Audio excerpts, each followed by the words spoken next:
doing? I know what you're trying to do. Be careful what you wish for. It's the oldest rule in storytelling. But horror movies always find a way to make us forget just how bad the consequences can be. In the psychological horror film Obsession, we witness the ultimate perversion of magic. At the center of this tragedy is Bear, a man whose sheer spineless cowardice fundamentally breaks a supernatural law. By making a desperate wish upon the willow, Bear doesn't just invite a curse into his life, he forces a dark transformation upon Nikki, but this isn't your standard demonic possession movie. We're breaking down exactly how Bo's weak-willed choices twisted free will into pure darkness, why Nikki is hosting a terrifying new entity, and the tragic irony of the film's interactive choosing your own fate finale. To understand why everything goes so horribly wrong, we have to look at the nature of the willow itself. The willow is an ancient force of nature, reacting to the intent and the soul of the person asking. If Bear's intentions had been pure upon asking, if he had wished for healing or mutual understanding or literally anything that respected the natural order of the outcome, wouldn't have been so grotesque. But Bear is a coward. He is spineless. Instead of facing reality, facing those relationship issues, or just walking away, he demands control. He lets his ego win. He wants Nikki to love him above all else, but because he lacks the strength to earn it, or the bravery to lose her, his directive is specific, heavy, and absolute.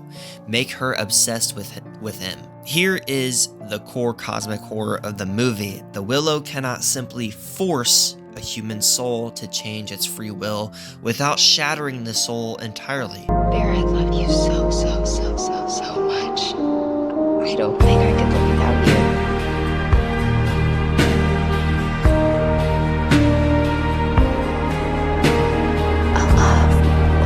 The branch of a willow tree could conjure.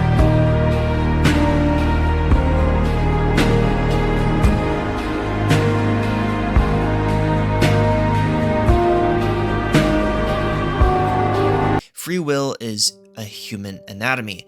To bend it into a permanent unnatural shape requires breaking its bones.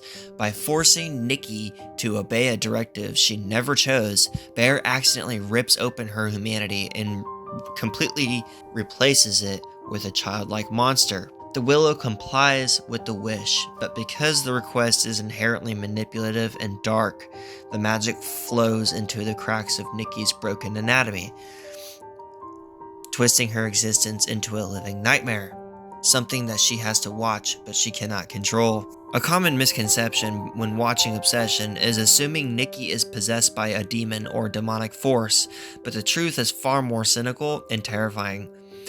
Nikki isn't possessed. There is no demon from hell trying to get out, and Satan isn't nipping at her heels. Instead, Bear's wish birthed a completely new entity. Think of it like a parasitic construct made entirely of the directive itself. The entity is singular. Agonizing DNA is obsess over Bear at all costs. Because this entity has no understanding of what it actually means to be a human being, it interprets obsession and codependency in the most literal, primal, and grotesque ways possible.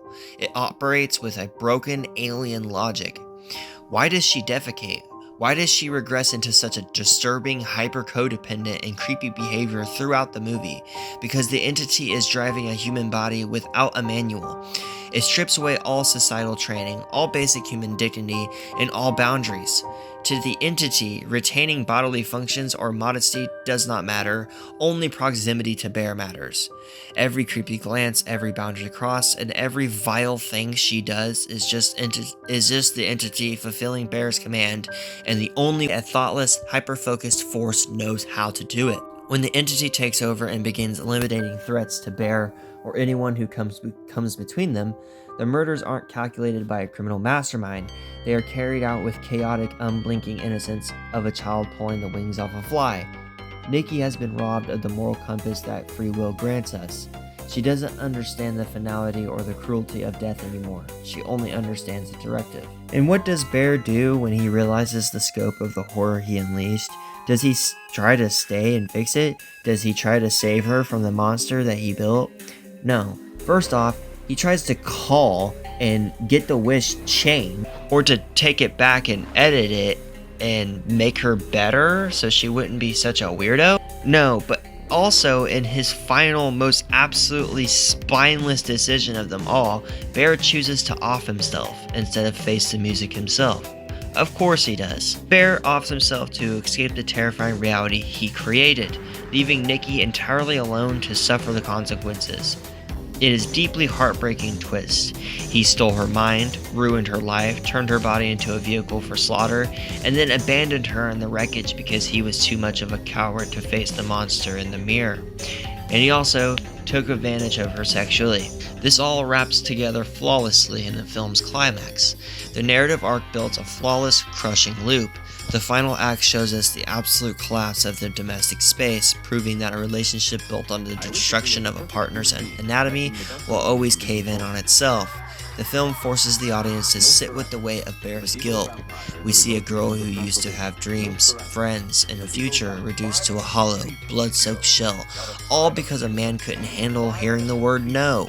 The horror doesn't come from the jump scares, it comes from the tragic realization that Nikki is entirely innocent, yet she is the one trapped in the eternal prison of Bear's decisions, and now Bear's consequences. Which brings us to the most brilliant and agonizing part of Obsession. You can look at it in two ways.